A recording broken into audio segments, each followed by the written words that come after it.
Good. All right, so I'm going to get going really quickly. We've talked a little bit about prepping for plants. Going to talk about, once you've got your plants, what do you do with them? How do you, and they're in, how do you care for them long term? How do you make sure you deal with, how do you deal with diseases and pests and critters and things like that? Won't be able to cover everything, but we will hit on what we can. So, post-planting planning. I just wanted to get alliteration. I don't know if this is so. Go ahead, Blake. So I mentioned before, talking about mulch. I may have doubled up on some of this accidentally.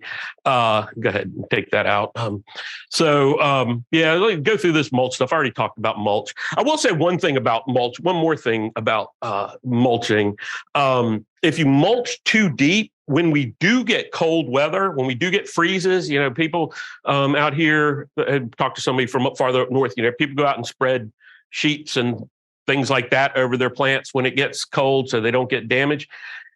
If you have mulch that's too thick, you're more likely to have plants damaged when cold, like lower shrubs, because there's a lot of heat in the soil where it's moist, and the mulch will hold that heat in, actually. So if it's mulch too thick over the summer, you can have problems. There's a great study that was done at Clemson where they were kind of informally looking at this, and they did different depths of mulch when they were getting cold freezes, and also covering their plants in different ways, because some people cover their plant and tuck it all in around there. Your best bet, if you're going to do that, I don't believe in doing that. Only the strong survive for me, but you want to spread that sheet out wide so you get more of the heat, the warmth from the soil in there. If you tuck it in, then it's just a sheet in the cold, and you're not going to want to sleep out in that cold. Okay, so plants in the landscape, whether it's plants you just put in or plants that were out there. I have an extension kind of aspect to my job, as I mentioned. Amanda's going to learn this real fast if she hadn't already. You'll get a lot of pictures like this, and they say, "What do I do for my plant?" Well, we talked about how cheap plants are, right? Nothing. Rip it out. Get rid of it. It's not worth saving. I know I said leaf and limb wants to save every tree.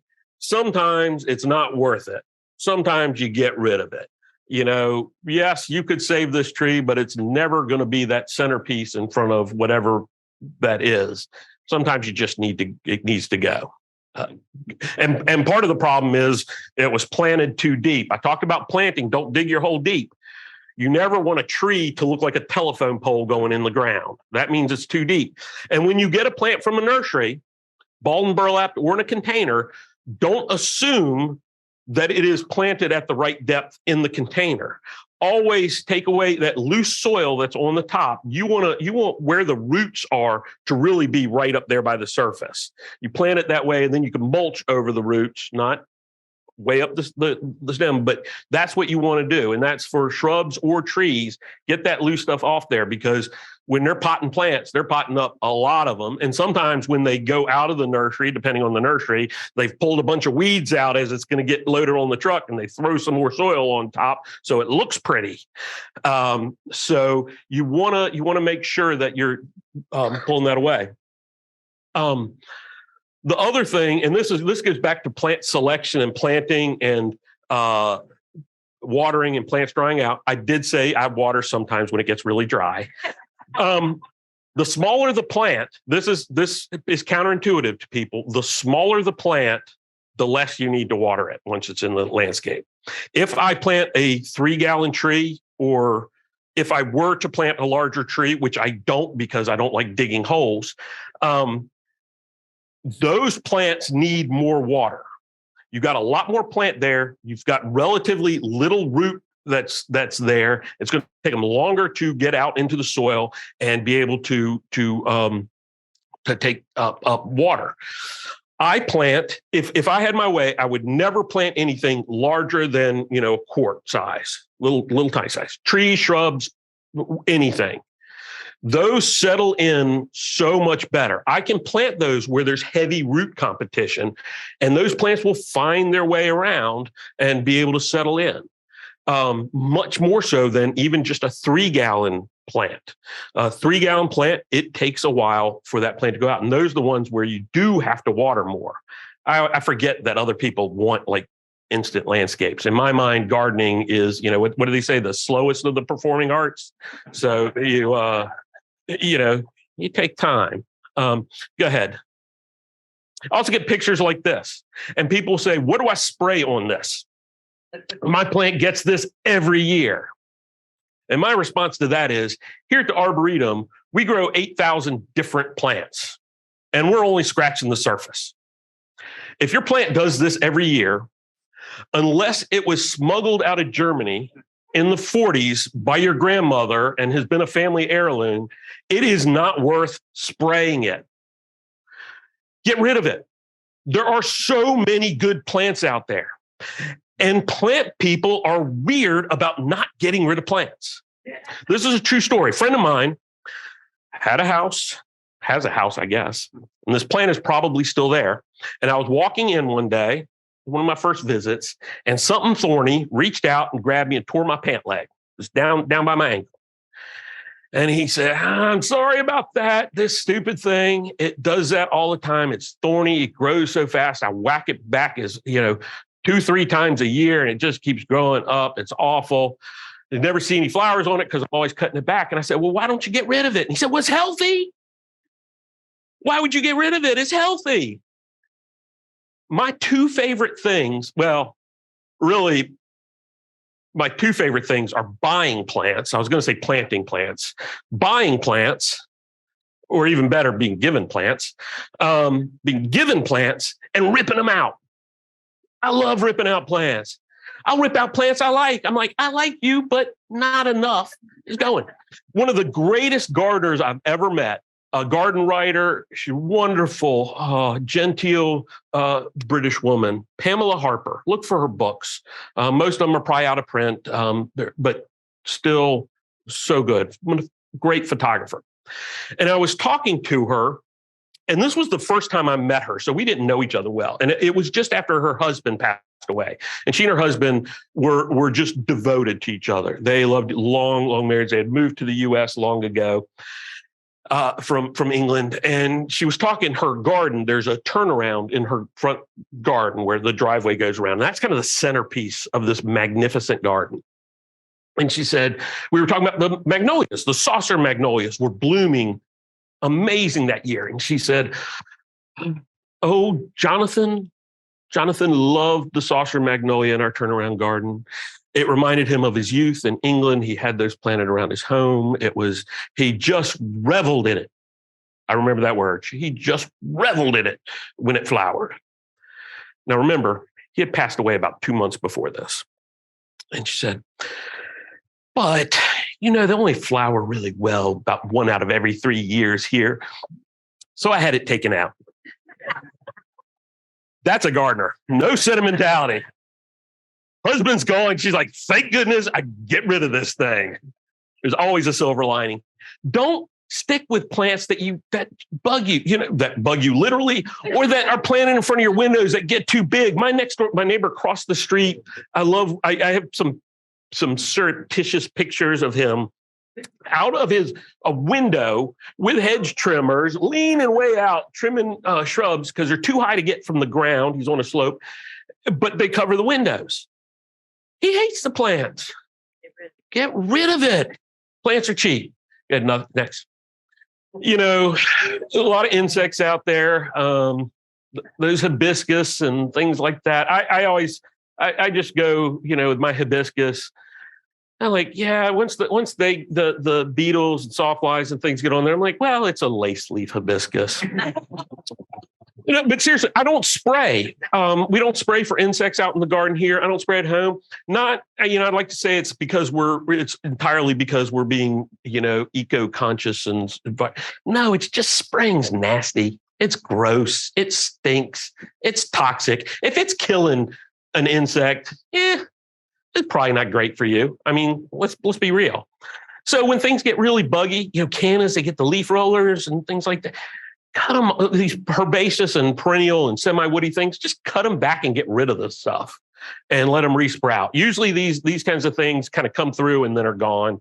I did find, though, one thing that helps with Japanese beetles or June bugs. Yeah, excuse me. I don't. They're all insects. They're all insects. They're all Japanese beetles to me. I know plants, not the bugs. Excuse me, beetles. It's not a bug either. It's Coleoptera, not Hemiptera. I'm sorry. Is 4 o'clocks. Do people know the plant 4 o'clocks? They look like a petunia that stands up. Mirabilis jalapa, because they're from Jalapa, Mexico. 4 o'clocks. These beetles, June bugs, love them, but they're poisonous. Now, it won't destroy them, and 4 o'clocks will spread all over your garden. They're not annuals farther north, but they will perennialize here. But you plant them around roses, you plant them around hibiscus, things that really get eaten up by these beetles, and it will reduce the damage because they really love 4 o'clocks, and it's really toxic to them. Next. Deer. This is what we get. Is it deer proof? Is it deer proof? The answer is no. It's not. It is deer resistant, perhaps, but it isn't deer proof. Even Amanda and I agree on that magnolia, Judy Zook. I'll add to what Amanda said about the flowers. It's a very upright, kind of a narrower crown than most other deciduous magnolias. Once it gets big, deer don't eat it. This has been confirmed to me with 2 other people, one of whom said it in a talk, unprovoked. Judy Zook magnolia is apparently deer's favorite tree for rubbing their antlers on, for doing whatever. One of those people was doing a whole trial of all the yellow magnolias down in North Florida. That tree, he said, every Judy Zook would get rubbed by deer. And it happened to 3 of mine. Crazy.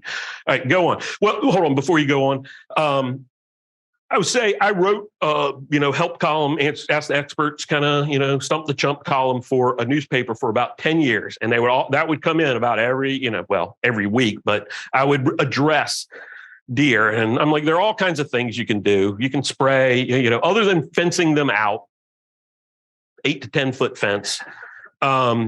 It's pretty hard to do. I was like, one thing you can do is get a good dog. And then people would send me pictures. Go ahead, Blake.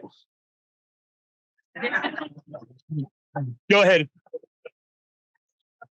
My response was, I said, get a good dog. That's not a good dog. You know what I got for Father's Day recently? A pellet gun. I'm not killing the deer. Although I grew up out in the country in Virginia, I got no problems with venison. But the satisfaction I get when I open up my window and get a deer right in the rump, makes me feel good when they watch them run off like that. The stupid deer will jump and look around, and I get a second shot at them. I like that. Go ahead. For me, I don't care about the insects eating the plants, the animals eating the plants, the moles digging holes and everything. For me, the biggest garden pest in the area is mosquitoes. Those will send me inside. There is a all natural, really effective way to keep mosquitoes from biting you other than staying inside where it's air conditioned. And that is our native beautyberry, Calicarpa americana, has beautiful, just intensely purple fruit. It has lavender flowers, purple fruit, kind of big shrub. They call it ditchweed down where Amanda's from, but it's beautiful. There's some Asian ones, they don't work. Our American beautyberry, you take those leaves, crush them up a little bit, and just rub them on your wherever it's exposed, rub them on your face. the mosquitoes will stay away. I don't know what it is in there. Maybe I should find out. But it works. I haven't tried the Mexican beautyberry, but the Japanese ones don't work. It really is amazing. And my wife has got me things like little nebulizer gas things that you put a propane or compressed air in there. And she's like, oh yeah, this will work. And I look at the package. I'm like, yeah, that's because this is pyrethrum. This is poison. This is, I don't want this. And my sister had it's beautyberry, American beautyberry, Calicarpa americana. Has purple berries. There's a white one. There's a pink one. Jujiberry. No, beauty, because it's gorgeous, like a beauty queen. Yes, beautyberry. And it is perfectly named because it is one of the most the first time you see it in full fruit, you're like, holy moly. Beautyberry. We may have some up on our little plant cart up there. Yeah, we've got the pink one, Welch's Pink, seedlings from Welch's Pink, which are all pink. All right, go ahead. So, diseases. This is important. Diseases. All right. We've learned a lot about diseases over the last couple of years, right? We know the 3 things that cause disease. Go ahead, Blake. Just go ahead again. We have to have a susceptible host, right? You can be, vaccinated, or you can not get a disease or whatever. You got to have a conducive environment, like packing everybody into a room like this, say. And you have to have the pathogen. If you don't have any of those things, keep going. Another one. That's where you get the disease. Stop right there. This is the disease triangle. Doesn't matter whether you're talking about plants, people, animals, anything. If you don't have a host that's susceptible, you're not going to get it. If you don't have the right environment, you're not going to get it, or at least not bad. And if you don't have the pathogen, obviously, the disease. When we're dealing with plants, what does everybody want to do? They want to spray something, kill the pathogen, spray something. Do you know how hard that is? That is the hardest way to deal with the problem, is to kill the pathogen. Much easier to deal with the other ones. Go ahead. So if you reduce make the host less susceptible, maybe so dogwoods get powdery mildew, right? So there's some that have been bred to not get so much powdery mildew. Kay's Appalachian Spring. It's not disease proof, but it's less susceptible to mildew. So you have a less susceptible host if you plant that rather than that dead dogwood on that early picture. Now, instead of putting it in a dank place with no air movement, you put it where it's bright, the breeze goes through, you've reduced you made the environment less conducive. So, go back. You went too fast. So, you have done nothing about the pathogen because powdery mildew's out there. But you've reduced the disease. It's as simple as that. But people always say, what can I spray? It's because they don't want to rip out plants. Rip out the plant. All right, go ahead. Roses. Roses. What do we do with roses? They get every disease, every insect, everything, right? So how do we grow them? We pack them all together. We have rose gardens. You ever hear somebody have a forsythia garden or belia garden? No, they have rose gardens. So we put them all together. And so, go ahead, we get things like black spot. So, the number of times somebody comes to me and says, I have an amazing rose, it never gets disease. And I say, how many roses do you grow? And they say, oh, just this one because it's fantastic. I'm like, yeah, your environment is less conducive. You have built up less pathogen, so you have a healthier plant. It's not that your plant is disease proof. It's that you don't have the conducive environment, so you don't have pathogen. I mentioned my boss wanted me to put rubber mulch down in our rose garden. This was a man who had been in charge of horticulture, or at least some aspect at Longwood Gardens, had been directors of gardens. He was considered himself a great gardener, and he couldn't understand why we put a pine straw down under our roses. And in winter, we raked all the pine straw up and got rid of it to get rid of the pathogen. So we were reducing the pathogen in that way, the overwintering spores. We still had to spray those 3,000 roses. Go ahead. So, go ahead, another one. So we know we have a susceptible host in a rose, right? Go ahead. We know we have the pathogen. We know we have a conducive environment if we pack them all together. Go ahead. So what do we do with them? Like I said, go ahead. We have an even more conducive environment because we pack them together. And if we don't clean it up, rake up the mulch every year. Go ahead. Keep going. We have more pathogen because we're allowing it to overwinter. We have more disease. That's because there aren't many ways we can change the host. Now, the knockout rose was pretty disease resistant. People blame it for rosette disease, which is why you don't see knockout roses all over the place now. Rose rosette has been around. Its host has been the Cherokee rose, which is growing out wild on fence rows and things like that. And it never bothered our garden roses because not everybody grows roses. They were here and there and there. What happened was the knockout rose was like the perfect plant. It flowered all season long. It didn't get disease. It was a rose, but it didn't act like a rose or look like a rose, which are mostly pretty ugly, just saying.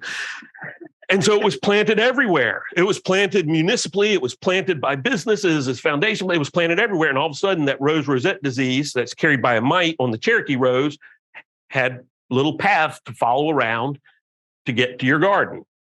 So that's where it happened. It wasn't people blame the knockout rose. The problem is us. We find something good, and so that's it. We got to all do it. Diversity in everything. Go ahead. So I mentioned I don't like containers, but if I'm going to do containers, I do have a couple on the front stairs because my wife likes them there, but I always do things that I don't have to water. Desert plants, agaves. I also don't like visitors, so the agaves have spines on them. I'm just waiting for them to get bigger. But, hens and chicks, especially if it's shady, the hens and chicks don't love our blazing sun. We look at succulent and we think, desert. No, these things will burn up for us in full blazing sun. They really like a little bit of shade here. Go ahead. And containers are great ways to grow plants that maybe aren't hardy or to hide things. But the secret to hiding things with plants, people want to put hedges up. If you put a hedge up, everybody wants to see what's behind there. What's behind this is some old greenhouse stuff, this broken down wall, which they put 3 things there. You just don't look past that, right? Boom, that's where your eye goes. It's you paint the mountain pink and then nobody notices it. Go ahead. And there are fun ways to use plants like art like this. But you have to not worry about it. If something doesn't work. If this guy doesn't work, you just put something else in there. Go ahead. Now, I said I don't do containers, and this definitely isn't mine.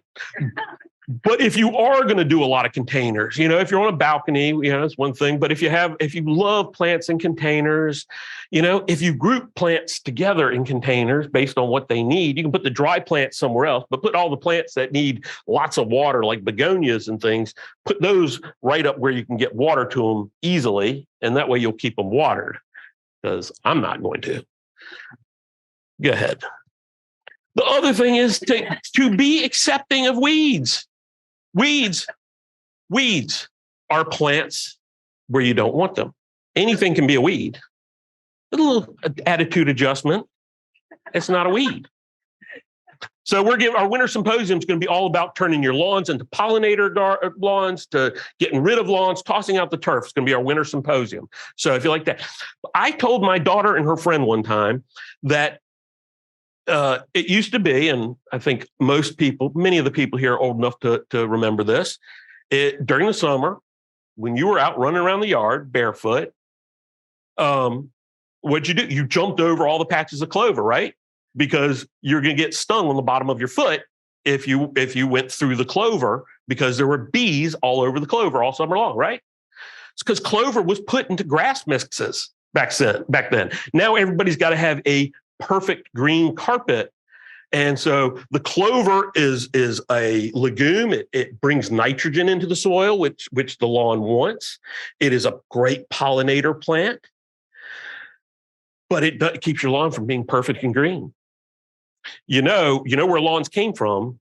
That was a sign of conspicuous wealth in England. If you could have land that was being managed intensely, like a lawn, but you weren't growing food on it or grazing animals on it, it meant that you were very wealthy. you could afford to have just this space out that was, not being utilized. And somehow we've internalized that and said, gotta have a lawn, gotta have a lawn. So, I don't mind things growing up in my lawn. My wife would like a emerald carpet of lawn, but that's okay. My daughter's friend bought a house. First thing she said they did once they got moved in was bought clover seed and put it out in the lawn. My daughter sends me TikToks of people showing clover in their lawn, like Clover Talk or something. I think hashtag Clover Talk, and you can go to that. Awesome. That's what we need to do. Keep going. The other things you can do is, everybody, if you worked in retail, in garden center, everybody wants a plant that gets this tall, is evergreen, will grow in sun and shade, flowers all year round. Takes drought, takes wet soil. It's hard to do. The breeders haven't gotten this far yet, but go ahead. This is where your options go. Go ahead if that's what you want. These, you do have to paint these occasionally, so they're not maintenance free. Go ahead. All fake. Isn't that great? Espalier and little shrubs. Go ahead. So I want to end on gardens. So gardens, they've become uniform. My favorite thing is to go to a garden and be able to see a person in there. So this woman is one of the best gardeners I know who has this garden. This looks wild and woolly. It is not. There is not a plant out of place there for her. But this is the way she wants it to look. She wants it to look kind of wild and woolly without being out of control, and spends a lot of time on it. Go ahead. This is down in Hillsborough, Montrose. This is it during the winter. During the summer, there are areas that are just an explosion of color. But during the winter, there are these carpets of snowdrops, and it's this peaceful garden. Very different from the other one. Go ahead. Or this is what, if I wasn't a lazy gardener, I would aspire to. Simply the finest personal garden I've ever been to. It's in the UK. Go figure. John Massey, who's amazing garden. But, every plant is placed there, and that's what he does. He is outside every minute of every day where there's daylight doing this. Go ahead. And if you want formal gardens, the more out of control everything else things, the more I go, I could use a clipped hedge here and here. I stay away from that. Know thyself. I'm not going to clip my hedges. So I know, but if that's what you want, do it. Go ahead. A little bit of formality, this, you can get away with a lot. If you have, this is right by a person's back door, they cut out a little bit, put just perfectly formal. The rest of the garden can get a little wild and woolly because obviously this person knows what they're doing because they've done that. So the rest must be intentional. It's beautiful. Go ahead. And I'm all about plants, but not every place is.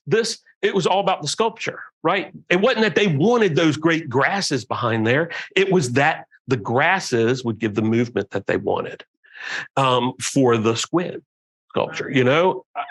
That's the purpose, and that's fine. Go ahead. So when I lived in coastal Virginia, this was a woman right around the corner from me. And I used to pull this up and do kind of jokey things and talk about, color echoes. She's got the orange mulch, the orange pumpkins, even brought it in, you want to tie into the house. And she's got orange slats on the mini blinds and whatever. And at some point I realized, why am I making fun of this? Why am I judging her? She loved her garden. She spent a lot of time out there. I went back and visited one time, not her. I never knew her, but I went back and visited the area and this was gone. It was all replaced. There was a for sale sign. It was all replaced with, cookie cutter, same thing as everybody else. And I went by my old house right around the corner and same thing had happened at my house. I thought I would be upset about my house. I wasn't. I was really upset about this because this woman had a garden. She didn't have a landscape. She had a garden. It was about her.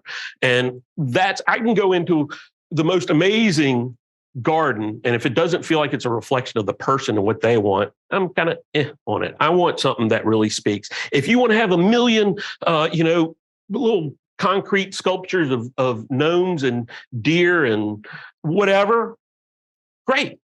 I love it. I love to see that passion. Go ahead. So I'm lucky. I get to travel all over the world, places like Cuba. That's the view from Hemingway's writing studio. Go ahead. Or I lived for almost a couple months in the Ecuadorian rainforest with the Chachi people. Urakepanene, that is hello in Chapalaachi. Go ahead. South Africa, some of the great gardens of the world, like Kirstenbach and Dunedin Botanic Garden in New Zealand. Go ahead. China, I go to China a lot. Go ahead. So it was really amazing when I came around a corner on a mountain in Taiwan and saw this. I was like, finally, Southern gardening is getting out. It's about time. So go ahead. I want to mention a couple things before we go. I'd be remiss. Amanda kind of alluded to this, is our plant giveaway. For our members, we have a plant giveaway first Saturday in October every year. Starts at 9. Don't get here at 9. You want to get here a little earlier. Starts at 9.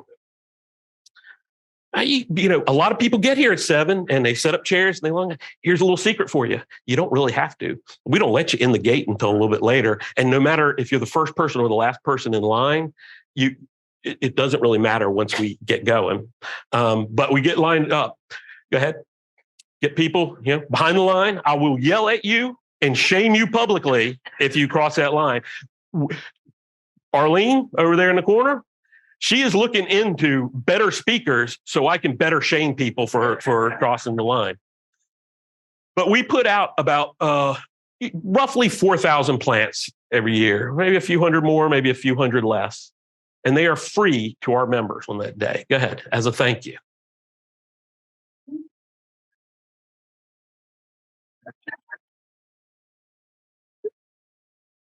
Go ahead. People go away happy. Hey, and let me tell you, I spent all day yesterday in one house, got 3/4 of the way through one hoop house, and we've got a new nursery person, and I'm trying to make her life easier by pulling out a bunch of stuff that I've been hanging on to for a while. So there's some good stuff in there. All right, go ahead. The other one I want to mention coming up, tickets will go on sale in the next month. They go on sale first to our members. That's always the deal, is members get first dibs on things. Moonlight in the Garden. It is the biggest ticketed event at NC State University. It's really beautiful. Roast marshmallows, wander around, see the garden at night. It's not about holiday lights. It's about seeing the garden at night, which is magical. Go ahead. So I think I'm ending here. This is just a few shots from the Moonlight in the Garden back in 2019. When does it come? And it really is spectacular. But we do have limited tickets. We sold out every night last year. So you want to pre-purchase tickets. So I want to bring Amanda back up to answer questions. If Basil's willing to come up, I want to have him come up. Maybe say a few words about Leaf and Limb, what their mission is and what they're doing, and then answer some questions as well. I'm going to share a mic with Basil, I think, unless that good. All right.